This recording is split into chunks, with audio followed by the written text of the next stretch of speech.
and recording in progress. All right, so I say continue there. There we go. Yeah, here comes another. So there may be some other folks, but I'll let them in, so just in case. I have to stop with the hair if I'm being recorded. It looks fantastic. All right, so I will go ahead and get us started. So just to introduce myself, my name is Tommy Ferguson. I'm the Executive Director of Capital City Village.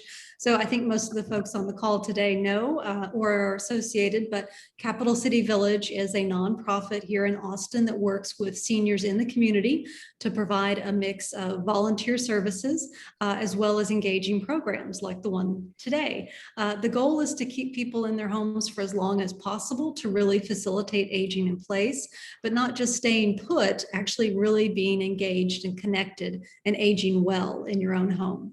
So I welcome you all to our program today. This is actually the inaugural program for a new series we're doing this summer, a series focusing on writers. And I pulled a description and thinking about how to put this together. I was going over different descriptions of writing and the writing life, and the fact that I live with a writer, that, you know, I was really interested in getting this right and describing something that I thought would translate well. And so I found this quote that I liked, and I used it in sort of the title for the series. And it's a quote from William H. Gass, and it's, "True alchemists do not change lead into gold. They change the world into words." And for me, I think that's really what great writers do, is they really translate the world into words for readers, and like myself. And I think that that's really the beauty of the art that they do. And I think that's what I wanted to be sort of a theme, is really translating the world into words. So it is my immense pleasure and honor to welcome our guest, Debra Monroe. She is an author and memoirist. So a little bit about Debra. Her books have been widely reviewed and won many awards, including the Flannery O'Connor Award, the John Gardner Fellowship, the Violet Crown Award, the Quarterly West Novella Competition, and more. They have appeared on Best 10 lists in Elle magazine, the Hot Type list in Vanity Fair, as a recommended reading pick in O, the Oprah magazine, and in Borders Bookstore's Original Voices series. And she has been nominated for the National Book Award twice. She has published poems, stories, and essays in many magazines and journals. Debra was born in North Dakota and raised in Wisconsin. She has since lived in Kansas, Utah, North Carolina, and Texas, where she lives now and teaches in the MFA program at Texas State University. So Debra, I am going to engage in a few questions with you, if you're all right with that. And folks, if you will stay muted for the most of the first part of this program, I'd appreciate that, so we don't have any background noises. And then we will certainly leave some time to open it up for Q&A. So Debra, thank you for being with us today. That's my pleasure. Oh, you're a very good public speaker. Oh, thank you. These folks have given me plenty of opportunity this last year. But I did want to open it up with a few questions. And, you know, I've read your work over many years. And of course, you know, Scott Blackwood, my husband, who's also on the Zoom call today, was your student at Texas State many years ago. First good student we had. It was a one-year-old program at the time. Wow. Or two. And yeah, I was like, at last, a good writer. Well, and his success, and I think his writing ability is largely owed to you. So kudos there as well. But I wanted to talk not so much specifically about the details of some of your work, but I wanted to just kind of start out asking about how your interest in being a writer first developed. So what were some of the influences that led you in that direction? Well, they weren't literary because of how I was raised. I was raised in a really small town. And I mean, I guess my dad and mom must have read some. I think my mom always had a library book of some kind or another. But I remember whenever she knew a book title when I was a little kid, it was always one that had been made into a movie.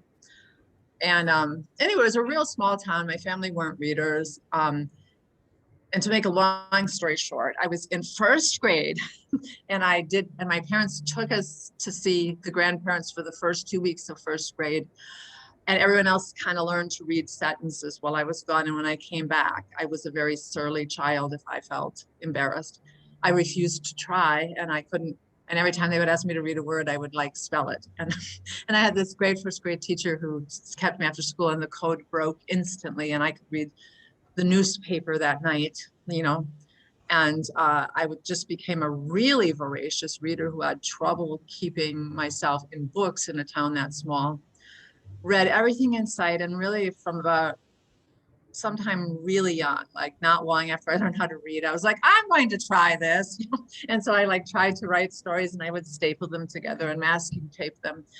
And all of the time when I was a little kid, I would write in my scrapbook or my school years book that I wanted to be a writer when I grew up. And one year I wrote missionary instead of writer. So, but then, when I got to be in like high school and college, I was like, well, that's like saying you want to be a movie star. That was a dumb idea. I didn't see how to monetize it. And so I went to college in English, which first in my family to even get a bachelor's degree, kind of still am. And really not an easy thing for me, even though it was a small college. I mean, I dropped out and came back because I was so nervous and stuff. But I just really loved reading and writing. And I always just had sentences running in my head, and making sense of the world always happened to me by writing things down. And there was just really never anything else to do. And this is what I say to young people now. I have a daughter who's 24. And I say it to my college students who are like, oh, my career. I said, you know what? Your career is not a blueprint. Your career is like you're a plant, and photosynthesis, you kind of lean toward where you're getting the most sun. That's just how it happened. I leaned toward where I was getting the most sun. I liked to write. It's what I got the most compliments for. And I was pragmatic about a day job all the way through. But I've been super lucky. Like, I've loved teaching writing, and I have loved writing. So that's the story of how I became the unlikely story of how I became a writer. Do you mind if I share a certain picture from when you were starting out? Sure, go ahead. I don't care at all. I have no shame. Otherwise I wouldn't write memoirs. I think it speaks particularly to your self-determined nature. I don't know, can everybody see this? That's me in college. This is the young author in making, right? I just love trying really, really hard to like act like I wasn't terrified of the world. I think you pulled it off, and I just love that determined look on your face. Man, that's a long time ago. Still got the same hair though. Hey, it looks great still. Well, I wanted to move into a little bit about some of your work. So your first two books were short story collections, though the stories in one of them, A Wild Cold State, are linked by 6 central characters. And so one of the things I was curious about and wondered if you could speak to is how much were these characters and their stories influenced by the experience of the people in your own life, either those you knew well or knew of? I'm pretty sure that you, Tommy Ferguson, know the answer to that question, which is like, my writing's pretty dang autobiographical. When I was writing fiction, I've been thinking about this a lot lately because I've moved completely over to like memoirs and personal essays now. But I was like, why was that so important to me to write stories at the beginning and novels? I started out as a poet, actually, and then they just kept getting longer and more narrative. And at one point, a teacher said, oh, for God's sake, write a story already, And so, but I think it was partly that I needed like cover to like now I feel like I can own my experiences, and, my stuff's never real hard on other people, It's not like I'm doing like anything I write is like mommy dearest or daddy dearest or anything. But I just think that, I needed the nominal cover of saying that it was fiction and it was made up, so that I could just like go after like my personal hard truths. So the answer to that question is really autobiographical. I mean, the 2 cities that book is based around are my hometown and the small town where I went to college. Yeah. And the main character, there's two women in their 20s and 30s in that book. They're both a little bit of me, one more than the other. The one that didn't, there's one that leaves and goes away and gets an education, and there's one that stays and marries a potato farmer. And I think that's like two versions of me, because it's just a miracle I didn't stay and marry a potato farmer, you know? So You were just that close to it, huh? I was engaged when I was like 16, 17, and my parents were fine with this. To a 23-year-old, you know? So Different time, different place. yeah. Well, I wanted to move on to like the next two books, Newfangled and Shambles, were novels with an independent female protagonist, and some of this you've already addressed. And in Would you like me to hold them up? I brought them. Oh, good. Yeah, please do. Here's the first one, which is the short stories, which they're all like sort of waitresses and barmaids and wives and things like that. Very blue collar, very rural. This is the second one, which is the one we just talked about, where it's like there's like 8 stories, and there's like 6 recurring characters, and then especially 2 main female characters, and that's set in my hometown, in the town where I went to college. And then the next 2 novels are this one and Newfangled and Shambles. Okay. Yeah, so turning, because those were novels, and so clearly, as you mentioned, so the characters and events were really reflecting sort of aspects of your own life, and certainly over ages, decades. Yeah, I was writing this book when I met Scott. Oh, right. I remember. Yeah. And so you were new to teaching, relatively new, I guess, and you were kind of newly installed there at Texas State. And what was I had moved so much. I had lived so many, between 1980 and 1992, I had lived in 4 states because of following my scholarships and stuff. And it was just head spinning. And it was like I had lost the ability to make, it's almost like I developed that syndrome that people get like in military families where you don't make friends with anyone or something, like I had a real superficial way of meeting people. And I also had imposter syndrome about, having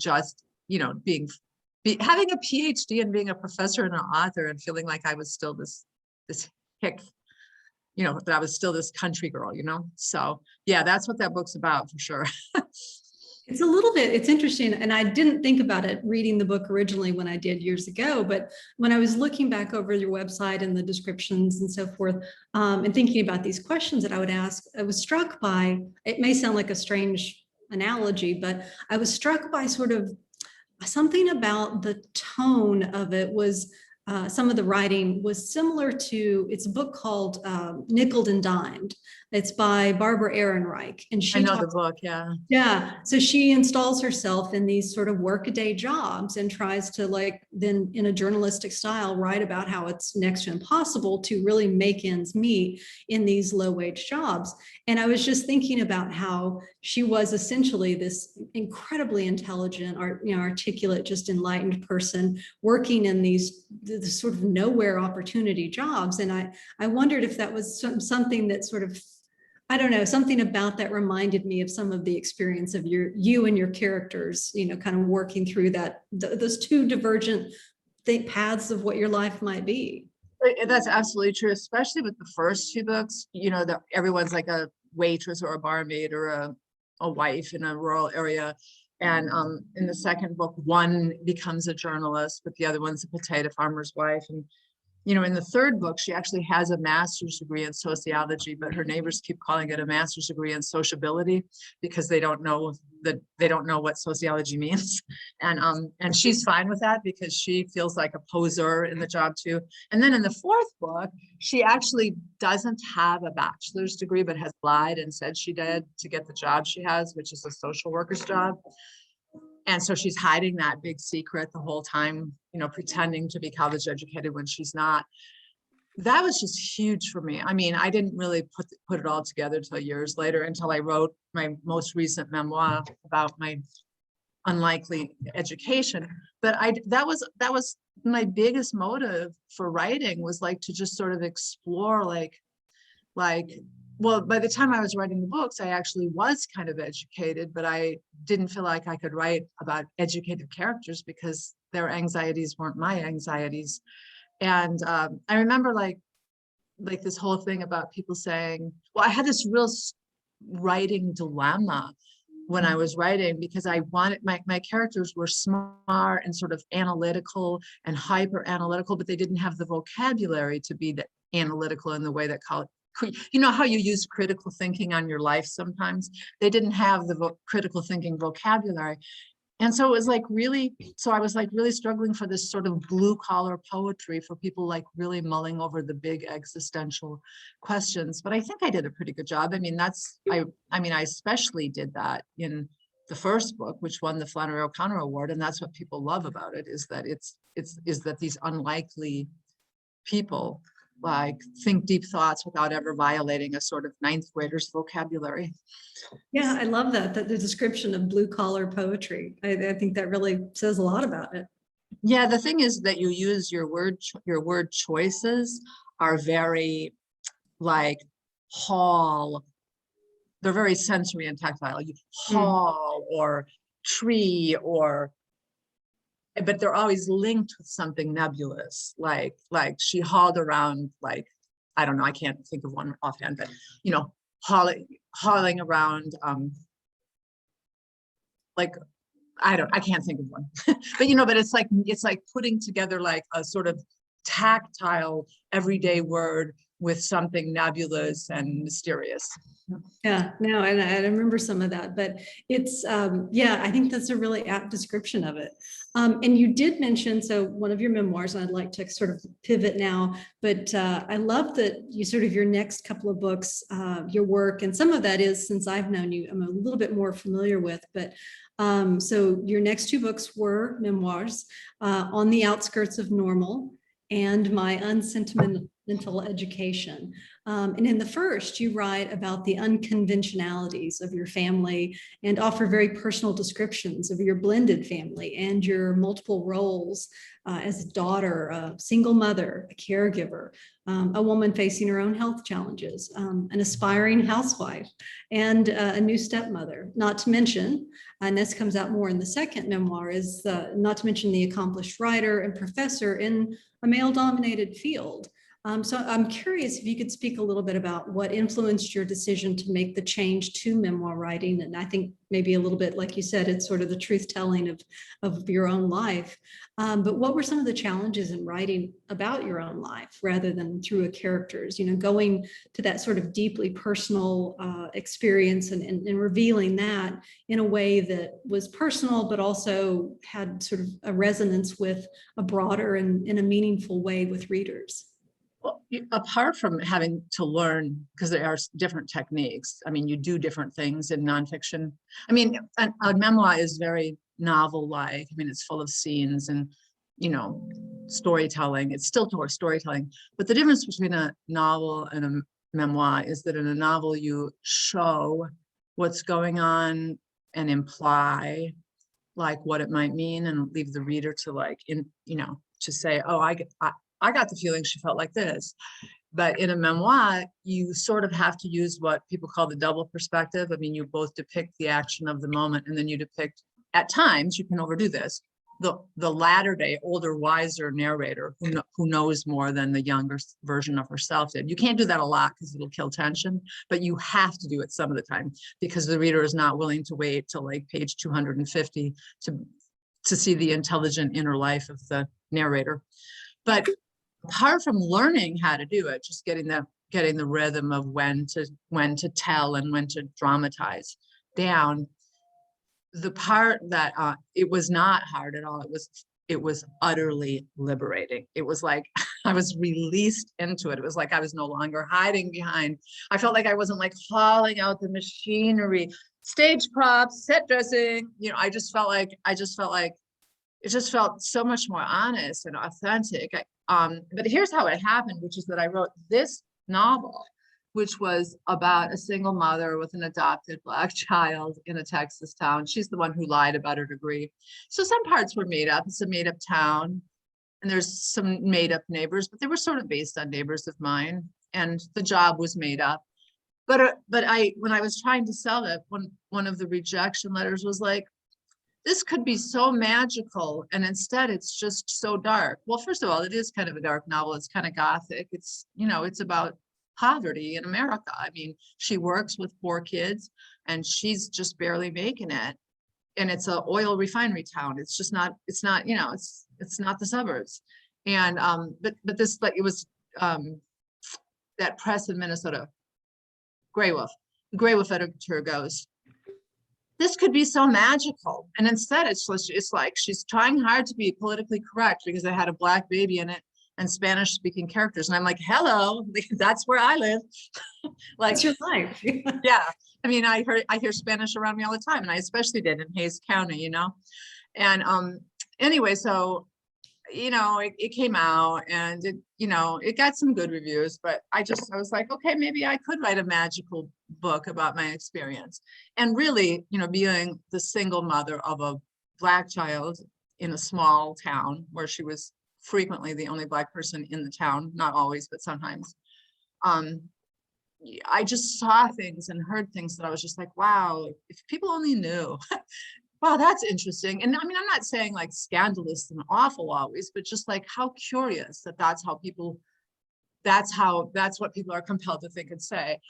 And really that was as unlikely as my education. I built the house myself. It was when the adoptions of single parents first started being possible. I was one of the first transracial adoptions through an agency in Texas. I mean, there was so much about it that, well, those kinds of subjects that are like, they didn't believe it when it was a novel. Like, I didn't believe any of that. But those kinds of subjects where it's kind of a high concept or unusual, they are kind of suited to nonfiction. So I just started working on it. And at first I just thought I was going to write an essay, and then I had 4 or 5 essays, and then I had to convert it into a memoir, which wasn't easy.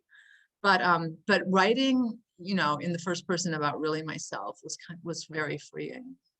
And also I would say this, I had really, really, I was always writing protagonists who were very hyper analytic about the meaning of life, very articulate about the meaning of life. And I was running out of professions to give them that would account for their ability to, like the reviews of this one, the Washington Post said that was brain, like I made her have a master's degree in sociology to account for her like tendency to talk sweepingly about customs and why people do what they do. And in this one, I made her be a bright person who should have gone to college but didn't, who just watched PBS documentaries a lot. And I was kind of like, I'm kind of out of fake professions for my protagonists. And that's another reason. That was another reason I decided to just like drop the masks and write nonfiction. and move to memoir. And I'm going to take this opportunity to share another photo. I hope you don't mind, but I love this one. I just think it's so beautiful. So if y'all can see this is Debra and her daughter Marie when she was very small, and your dog, and I've forgotten the name. Tim, thank you. And I love the matching outfits, the fur trim, the matching leopard print or whatever for you and Marie. That was our Christmas card. I was so busy, I couldn't send birth announcements, so I sent Christmas cards. I love that photo. And clearly Marie changed so many things in your life, and including, the way that you wrote about your life and your experiences, and about even the life that you made with her. Yeah, no, I mean, I just can't imagine my life without her in it, or now my stepson. I just like, how you think, what if I would have gone that direction? Or like, what if we, yeah, I mean, your life just finally is what it boils down to be, and then you can't imagine it any other way. And I feel very enriched by the experience of having a family. Yeah, I mean, and well, since I know your family, I know how enriching they are, but I'll take this other opportunity to share here. So this is your wedding, I believe, with Gary Yes. and his son Fraser, and of course Marie holding some beautiful flowers and so forth. But I just that is the way I think of you guys so much. I mean, even though the kids are clearly so much older now. Yeah. Yeah. And they really couldn't be doing better. That's amazing. Because, that's not always obvious that they're going to turn out okay when they're in high school and college. Yeah, we've seen that too. Well, I wanted to just comment too, because you also have more recently very different kind of work. So again, you've pivoted again, and your most recent publication is an anthology of creative nonfiction. It's really And for teaching. It's a textbook anthology. Yeah. it is, but I think that, I mean, so much, I guess I was struck by, and I have not read it, so full disclosure, only seen excerpts, but it seems like that you give, thoughtful introductions and create like a context and some insight, kind of a scaffolding for whoever's reading it then to engage in those different pieces. And so in a way, it is as much for, I guess, writers who are readers or readers. And so I just wondered if you could talk about how you approach writing about other people's writing. Well, I mean, I did it because when I went to teach a class in creative nonfiction, which is the label that we use in publishing to cover both the personal essay and memoirs. And it's a class I started teaching at the MFA program where I teach, but every time there weren't any good books. The last anthology like that was 20 years old. And I don't have anything against white people, trust me, but it was like 50 essays, and there was one by a Black writer and one by, I think, a Puerto Rican writer, and the rest, the other 48 were white writers. And someone told me that was the best book before I taught the class, so I ordered it without reading it and walked into my classroom. And Texas State is a very diverse campus. It's now 48% white and 52% other ethnicities. And I walked into a classroom and I was like, oh my God, first of all, I was making the syllabus and I was like, whoa. And I was like, well, I'll just Xerox a bunch of people's places to supplement this. But when I walked into the classroom, all of a sudden I was like, I'm not making somebody pay $60 for a book that seems to imply that their experience isn't worthy of inclusion in a book. So I actually lied and said, oh, there was a mistake with the book. We're not using that. I'll be doing all the Xeroxing, which is anyway. So I'd been taught the class a couple of times, just Xeroxing only. And one day I just said on social media to professors, okay, y'all, like, what book, what are you doing? And everyone was saying the same thing. Well, I tried to use that book, and sometimes I do, but I have to supplement it. And they were at like less diverse campuses, so they weren't as awkward about Xeroxing some. I just don't like the idea that like brown and Black writers are like, they exist on Xerox and only the white writers got between the covers. So actually it was like at a time a couple of years ago when I just really wasn't writing because there was just so much going on in my personal life that I wasn't ready to write about any of it. And I was just like sort of venting on Facebook about, well, this is like really stupid. There needs to be an anthology. And somebody said, oh, I'll do one with you. And then later on, she's like, no, I don't feel like doing that. And then I wrote to a former professor of mine who had done a textbook and saying, I should do this, blah, blah, blah, blah. And he forwarded it to his former publisher. And that's how that book came about. They contacted me on my way in the car on the way to have my cataract surgery done. And I was like, well, I'll have to call you back. And then when they asked me to write a proposal, and that press turned it down, but I'd spent the whole summer really researching it. And it just was a good use of my time. And it was good for the world. You know what I mean? I felt like with so much going on in the world that was so negative, I thought it was like, well, this is a force for good without that's something I can do that's real practical. So that's how I did that. But writing about other people's writing, that just came super easy to me. All that writing, which ended up being about 300 pages, which is like the introduction I wrote the summer before, but I wrote all the little intros to the 50 essays and the discussion questions.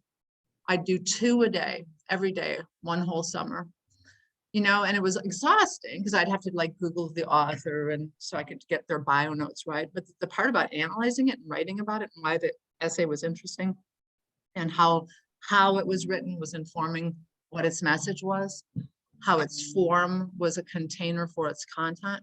That just came really natural to me, like maybe because I've taught for so long and I don't like the really I think the creative process is kind of mysterious and it's always surprising me, but as much as I can demystify it, I like to. So that came really easily. That's great. Yeah, so I'm really wanting to make sure that I leave plenty of time for other folks to jump in. So I don't want to just completely monopolize, but thank you so much for the information so far. So I'm going to open it up. So if folks want to either type a question in the chat, if you want to raise your hand, either use the raise hand function, or if you want to just kind of wave, I'll scan through. So feel free to chime in with questions at this point if you want to. Don't be shy. It's like the dance floor. Somebody has to get out there first. If you don't, I'll start calling on you. Okay, I'll start. Thank you. Debra. Hi, this is Sue. Hi. Hi, Sue.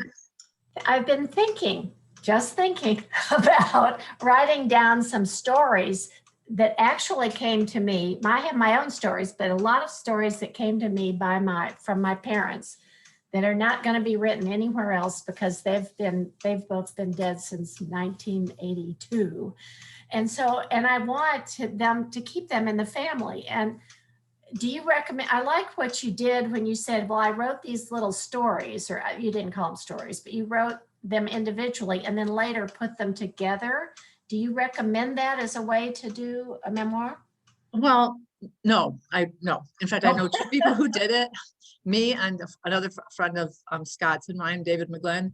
And, you know, a memoir, you know, I mean, a personal essay, you know, has its own building tension, crescendo, and closure. It has its own internal logic, but you have to have that in a book. So like, don't do it as a memoir, maybe do it as like, you know, a collection of essays, collection of personal essays, which is what I'm working on right now, is a collection of personal essays. They're linked, but they're not redundant, and they're not, I mean, there is a book shape, but I mean, it's, you know, it's like the difference between a short story collection and a novel. They're not the same at all. Mm-hmm. And there's no reason, that whole idea, I mean, it's not like memoirs are easy to sell or anything, you know, it's, you know, like they're not any easier to sell than, you know, everything's hard to sell these days, you know, and we're not a book culture. So you should write like what best suits your needs. And I think it's just always better for writers starting out to start in short forms anyway, because you have so much to master and you can work on one, revise it, get it ready, and then you can work on another. And, you know, you can learn form and miniature before you try it. Like when I moved from not a short stories collections. You know, I published 2 books of short stories and writing my first novel. Oh my God, I was just like a beginner. Not really, but it felt in some ways I was. So no, but it doesn't, I mean, turning a bunch of essays. The only reason I happened to be writing essays is I didn't think I was writing a book. I was like, I think I'm going to write about that time that I did this and this happened. I think I'm going to write about how I built my own house, because that was really weird. And I knew that they were related, but when I put them together, like in one document, there was no way they didn't make an essay collection because they were too related, and they didn't make a memoir because there was no book length plot, if that makes sense. It does. So I'm curious. I have a question about something. I'm curious if it started out as an essay, or if you knew it was going to be part of a memoir approach from the beginning. And the thing I'm really curious about, because it just struck me when I read it originally, is, I don't know if there's a better word for it than ordeal of figuring out how to manage Marie's hair.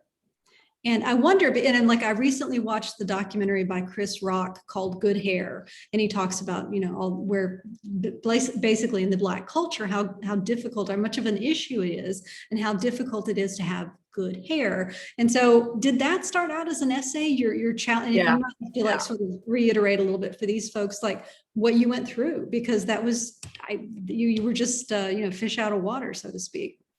Well, yeah, I mean, like, when I meet, when I met Black adults, when she was a little girl, like, they'd like come on over and like touch her hair, like without hoping I wouldn't notice and stuff like this, or they'd walk up into me in grocery stores and say, I can help with that, so yeah, I mean, and then like, even like, David Haynes, who's a Black writer, like he said, like the first time I met him, about 4 hours into the meeting, I was wondering when you were going to mention her hair. I've been wondering how you did her hair. So it was like a big deal learning to do Marie's hair, for sure. But did I write it? How did I write it? I think I know for sure that I wrote it as an essay, because it's cut, it covers like 6 or 7 different hairdressers, and like just the crap I would go through, because they were really hard. They're still hard to find and disappear. She just texted me from her summer internship. She's 24, saying, oh my God, my hair braiders disappeared and my hair's out and it's going to mat if I have to go back to work outdoors like this. Can you help me? And I'm like, Marie, I'm your mother. And no, I can't. I'm not even near you. And she's like, please just Google places and then text me. But it's still really hard, because it's just not like white hair. White hair is so easy. And so I did want to write about it, but it was covering 6 or 7 years, which is like the whole time, the entire time. The memoir, covers like the first 10 years she was alive. And basically the hair essay covers the whole 10 years, because it was like a real journey about like getting some competency.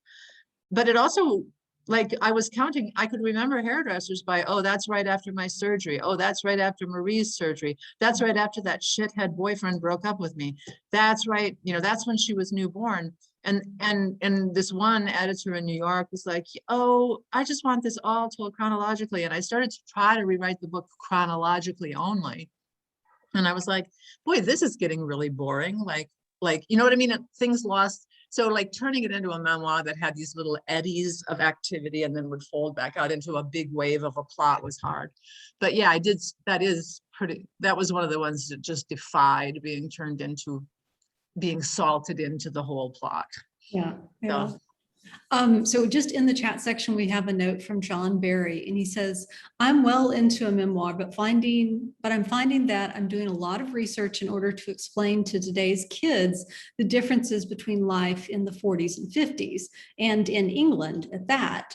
And so did you find that there was, some challenge in talking about your life experiences decades ago and making that sort of current and where that would still, be meaningful for current readers?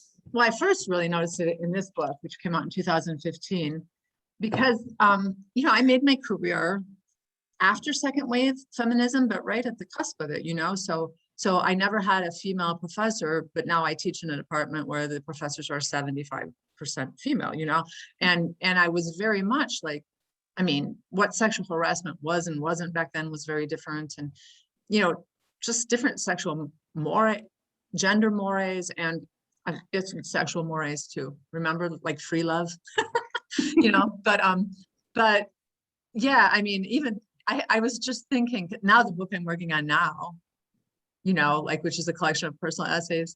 I was thinking the other day, oh, I've invented a new genre, which is historical nonfiction. My life is this, because, oh my God, like some of this stuff is like, I can't believe the shit I have to explain now, not just what I just described, like how different things were in terms of gender roles, but like just the technology alone, like I have to explain, well, this was before cell phones. And so, like you have, so I don't do a lot of research about it, not much. You can over research things and then you get so full of research that you're just going to bleh onto the page. But I end up Googling things like, when was the first cell phone? Because I was late in getting them. That's true. When was the internet in people's homes, like to make sure I have those dates right. Yeah. I'm like, am I right that I'm the only person who didn't have an internet then? Or did everyone? So, Yeah, I'm having to explain life without refrigerators and life without heating. but I think people are interested in that because it's so, I mean, I just, one of my favorite books of nonfiction is Mary McCarthy's Memoirs of the Catholic Girlhood, which starts out during the pandemic of 1918. And, you know, I mean, I prefer to read books from other eras because I know this world. I want to read about other worlds. So I think people are interested in that. I think just explain it and get on with it. Don't over explain it, and you know, just let it be the texture of daily life and what you describe. And so I wanted to just check in. I'm going to scan really quickly. Are there other questions? Again, just wave or use the raise hand signal. Let's see. Okay. And oh, and Scott, did you want to chime in and say hello at least, or comment on your experience from the students' perspective of having Debra as a professor and mentor and just all around wonderful person in your life? And you're muted. And he should know better. He taught on Zoom last spring. Well, I'm always in control, so you know. But Control freak. yeah, it completely changed my life. You know, being in Debra's class, and she championed me early on when certainly no one was doing that. So it just, you know, shifted me into actually having a path to being an author, you know, and that changed everything. Changed the function, the daily activity of my life, and I'm still very grateful for all you did. Well, now it goes both ways. I'm grateful for all the ways that you've been my friend, and you know, now we're colleagues and friends. Yeah, and we've both done creative nonfiction, and that's really interesting. And I hope to use your anthology to. I hope you do too. Yeah. Because the royalties on it are a lot better than the royalties on novels. They didn't give you any advance, but man, like every 6 months, there's a real check now. Real check. Wow. I mean, I asked when I sold it, I said, because it is a niche market, right? It's not freshman English. But I asked when they were buying it without an advance. I was like, well, what is, you know, because this is a lot of work. And I was like, well, like what, you know? And he said, I think it would be enough to pay for a European vacation. I said, one? And he said, no, one a year. We're not there yet because of the pandemic. But yeah, it was a good, it was like, you know, that was really great to like look so closely at 50 essays by writers 50. and just dig into them and study their form and what they're about. And then I had to write about them. It's like I was writing little mini papers about them with those introductions. So it's no surprise to me that afterwards, as soon as I finished working on it, I was just spilling over with essays to write. I mean, I've written 14 in the last 18 months, you know? So by the way, Sue, that you might, I'm not trying to like hawk a book of mine, but this is like this book is about the personal essay, and it has an introduction that is kind of about the genre, and it has writing prompts, and and there's a wide variety of them. There's some that are more poetic and some that are more experimental, some that are just personal story, you know, are more straight up narrative, but it might be worth looking at if you're just getting started. It is a textbook. So with it, you know, it's 50 essays with a craft introduction, and then there's an introduction to each essay that says like how its form makes its content possible. And there's even writing prompts at the like ways to get at your own personal experience at the end of every essay. It sounds like I could read that and I could put off writing for a while then, right? Well, I mean, I hear what you're saying, but I never stop reading when I'm writing. Like, what's the exact title, Debra, please? It's called Contemporary Creative Nonfiction. Okay. Thank you. And it's kind of expensive because it is 50 essays and we had to, pay royalties to get them. So but it isn't that expensive for a textbook, but it's, like my daughter's textbooks are all 300. I think it's 60, but it's not 20, but it's huge. I mean, it's 500 pages, and there's a real variety in there. And I mean, the thing is, people who aren't encountering it in the classroom who have bought it told me that they started writing so quickly just from like they would read one and they'd be like, oh my God, and they would read the prompts and they're like, I'm ready, so maybe it will be good for you. Well, especially without a classroom structure to move you into writing. Oh, John has raised his hand. Go ahead, John. Yes. I don't know how to frame this as a question, but one of the dilemmas that I'm dealing with is that number one, I go back to the days of World War I World War II, when I was like, wait a minute. when ethnic slurs were the order of the day, and then after that, I lived in Africa, and I lived in a place heavily influenced by Southeast, and it's a huge dilemma how to treat those things, whether to quote nasty words out of people's mouths that shock me, or whether to try and soften it, or. Well, I think you have to send the signal that the book is depicting racism, but the book is not endorsing racism and the author is not racist. And like, I think you have to signal that, but it's subtle how you do it, but the slurs are very, very potent for people of color, it's hard for them to see them as just history. You know what I mean? It's like, it's an open wound for many of them because they've been called those names still, not as frequently, but the N word is still very much used, and so, I've written about race a lot. I know, like, there's this whole, there's a part of me that's like, I should leave that to other people to write because I'm a white woman, but it's just been so much a part of my life having to negotiate race and racism that it's impossible not to. And so, doing dialogue, for instance, that has slurs in it, I would use that really sparingly. And when I said that you always have to sort of pop out occasionally and let the present day author speak, not too often, but I said you're both depicting what happened and you're showing what happened, but you're also telling what you today think of it. I think without belaboring it, you can say, as you can say much, and you can say that it was current then, and also you can signal, if it's true without lying, that it made you uncomfortable then, or if it didn't make you uncomfortable then you have to unpack that,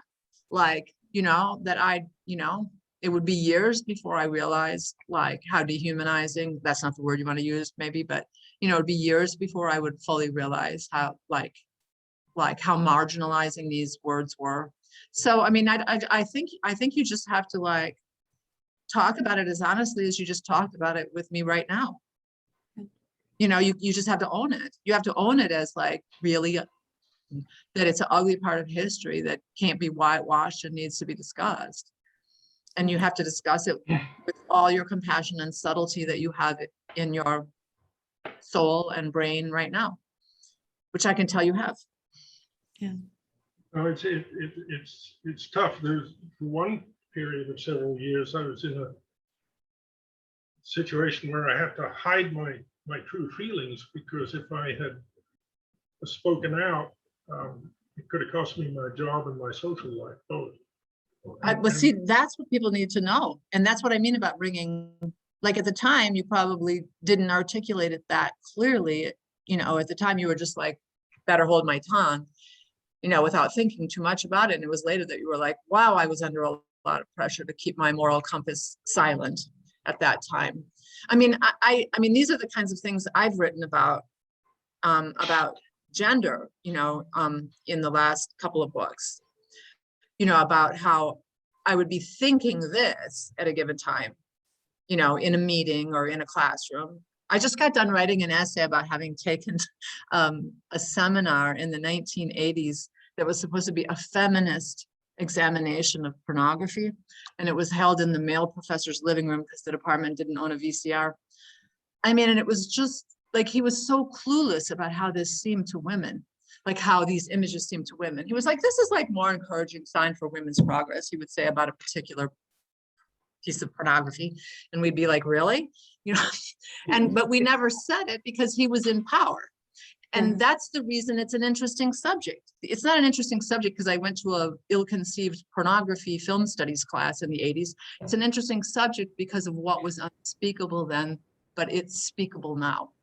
And so that's how you have to think of it. You have to think of it as speakable now, but unspeakable then. And that's your subject. Wow. Yeah, that's a great way of, it's a perfect illustration. It is.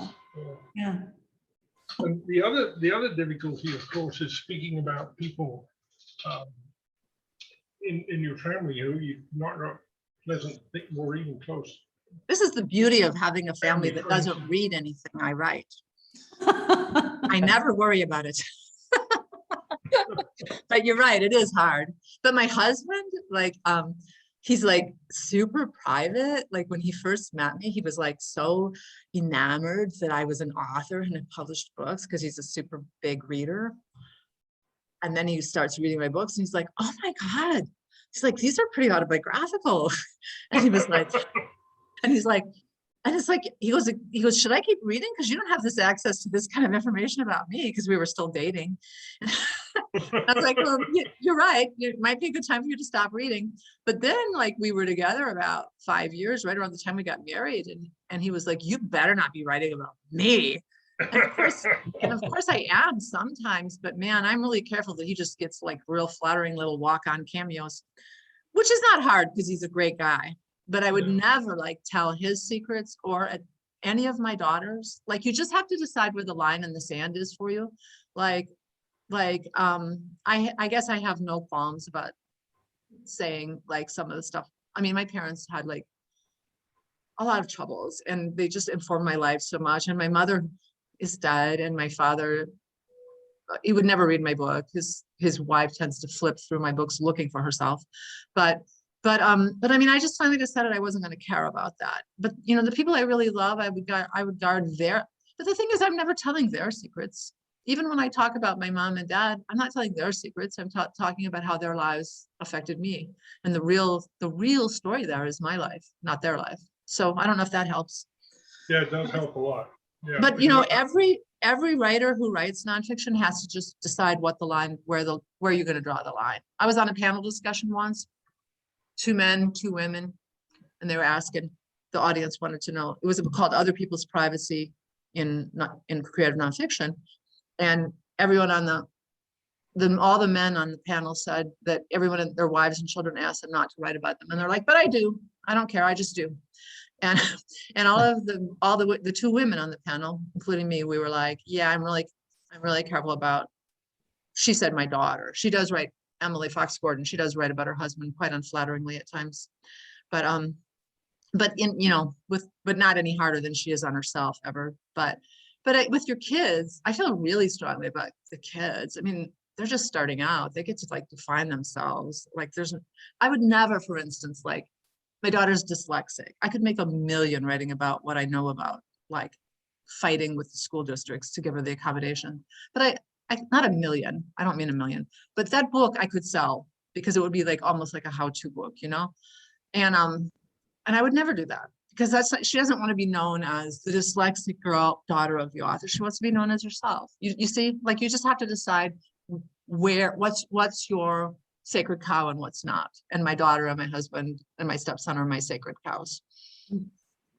I like the way that you described though that Gary has very flattering cameos. I love that.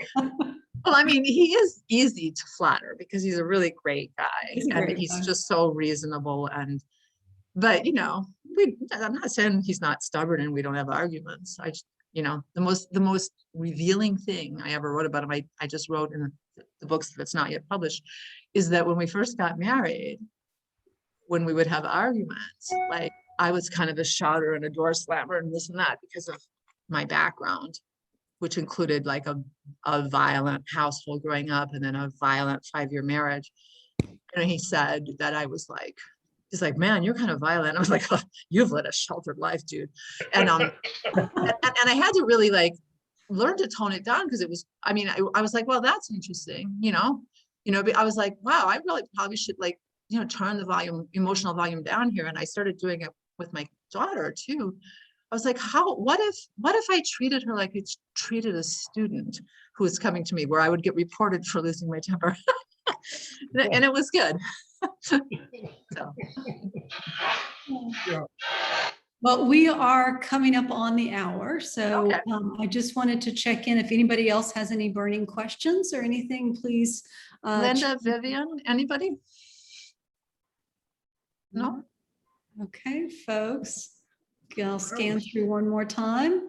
Well, then I will start off and just say thank you so much for your time today. And it is, special that you took some time away from your husband, given that it is Father's Day. So yeah, please give Gary our best. I know We were just saying how nice it is that the kids are grown up and away from home and that it's just another Sunday. I mean, they all called and sent cookies and stuff, but. Well, yes, as they should. Yes. But no, seriously, this has been wonderful. And it's great to see you virtually. So we'll put something on the calendar to see you. Yeah, I'll email you. Well, let's get something on the calendar right away. So. That sounds great. Well, thank you again, Debra. You look beautiful. Oh, so do you. It's so good to Wow. see you. But no, thank you so much for this. Thank you, Thank everyone. you. It's nice to meet you. Nice to meet you. Some really wonderful. Bye-bye. Right. Thanks, everyone. Bye. Oh, and Bye, tag Tommy. me. Thank you. Can I get a copy of the video so I can maybe post it on my Facebook page?